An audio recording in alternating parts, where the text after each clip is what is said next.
For more insight on heightened tensions in the Middle East, we're joined by John Lyndon. He's Executive Director at the Alliance for Middle East Peace. Thanks for joining us, Mr. Lyndon.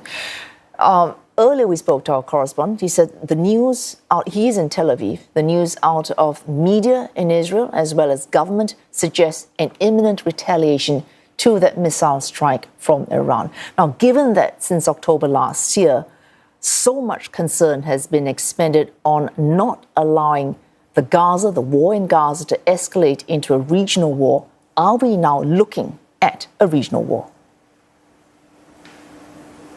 Yes, I think we are. I mean, it's been something that has been sort of threatened and hinted at, particularly in recent weeks, but it's hard now to deny with the second direct attack from Iran on the state of Israel ever over the course of the last few months that we are now in the regional war that many had been warning and fearful of, which it must be remembered, Secretary Blinken and President Biden said avoiding such a regional war was one of their organizing principles in the immediate aftermath of the horrific attacks of October 7th. It's also worth recalling that many people have speculated that such a regional war was the goal of Yahya Sinwar, the leader of Hamas, when he mounted that attack on October 7th. It's taken almost a year. We have the anniversary coming on Monday, but it seems like we're now at the precipice of that war, or maybe perhaps in its early volleys. We now have, Israeli operations and occupation over the Lebanese border into southern Lebanon. Nearly a year of Israeli military forces being on the ground in Gaza. Regular attacks from Yemen, from the Houthis on Israel. Militias in Iraq, and now, of course, Iran, the largest and most significant of Israel's regional enemies, firing cumulatively now at this point hundreds of projectiles, including very sophisticated ballistic missiles at Israel. To be fair, Mr. Lyndon, Iran has from the start been explicit about not falling into the Israeli trap, in its words, of widening this conflict. Has it now fallen into this trap? I mean, it's difficult. There's this very grim calculation around deterrence and response. When one party acts, the other feels it necessary to respond in some way. Now, we had the accumulation of operations either against Iran or against its proxies over the summer, culminating really last week with the assassination of Hassan Nasrallah, the leader of Iran's most important proxy partner, Hezbollah in Lebanon. And I think many assume that if there was going to be an Iranian response after the assassination of the leaders of Hezbollah and Hamas, that now would be the moment that it would come. I think many, however, were also surprised by the severity and immediacy of yesterday's attack. As you say, there had been, including a sort of debate within Iran around this kind of idea that it was a trap, that this was a way to try and encourage Iran to escalate in order to have a direct confrontation, perhaps bringing in the United States.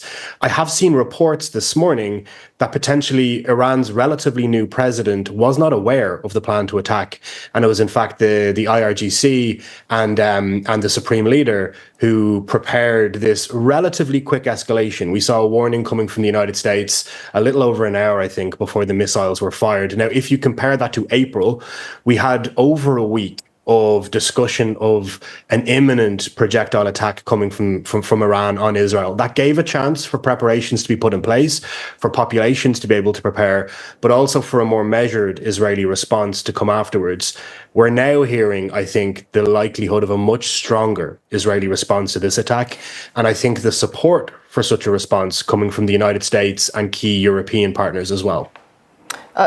If we look back to April, if you could expand very slightly on that point, the response from the United States, at that point, there was gentle urging from the US on Israel to take the win, to respond with a calibrated attack, which it did, which was a tacit agreement between Israel and Iran to stop any more tit-for-tat attacks. But this time, we're not hearing the same kind of message. We've got France as well deploying, getting ready in the Middle East, and a distinct absence of any calls to cool down this conflict. Am I reading that wrong? I think that's probably correct. I mean, the response back in April was an attack on an air defense installation that demonstrated that Israel could do that without Iran detecting it. So it was in its own way a very measured response, and it did allow a de-escalatory off-ramp. This time around, it's not as clear that we will have an attack that will not be reciprocated again. So we've had statements from Iran last night and today saying that any response from Israel will then be in turn responded to by Iran. So you see this escalatory ladder going up a notch with each action and response. Now, the Biden administration, I've heard reports by Barak Ravid, who's a very well-sourced Israeli journalist based in Washington, has been saying that there will be a response, but that the United States perhaps thinks it needs to be measured. We hear that Prime Minister Netanyahu and President Biden will speak later today. It's worthwhile noting as well, we're talking in high geostrategic terms here. The ordinary people in the region, I mean, my team at Allmep is made up of Israelis and Palestinians in the region. They were terrified last night, cowering with children in stairwells, both Palestinians and Israelis, while sirens wailed and not knowing what to expect. The one casualty we saw from last night's attack was a Palestinian, a Gaza based in Jericho. So time and time again, with these escalatory steps, it is the ordinary citizens in the region who are paying the highest price. A quick question and answer, Mr. Lyndon. You mentioned Yahya Sinwar earlier. Remind us again why, I mean, headlines are about Iran, missile attack, response from Israel, but what's the catalyst, what's happening in the last few days, last few weeks? I mean, in the last few years, it's the Israeli-Palestinian conflict, the way in which Iran is able to project its power to build this ring of militias and organizations around Israel as its proxies, to be able to project from 2,000 kilometers away influence over events in the Eastern Mediterranean. And the reason why we have unending insecurity, there's several factors, but the largest amongst them is the Israeli-Palestinian conflict. Yahya Sinwar wanted to use this ongoing rupture of that conflict to generate a regional war. And we need to kind of spin that in reverse, I think, and recognize that the only way we're going to get true security, stability, and peace in the region is by directly addressing the Israeli-Palestinian conflict. It's the best way possible to disempower and roll back Iran's influence, to create a very different security architecture that can deliver real security to the citizens of the region, but also, you know, to be able to further the sort of lived reality that people in the region will appreciate and have a stake in.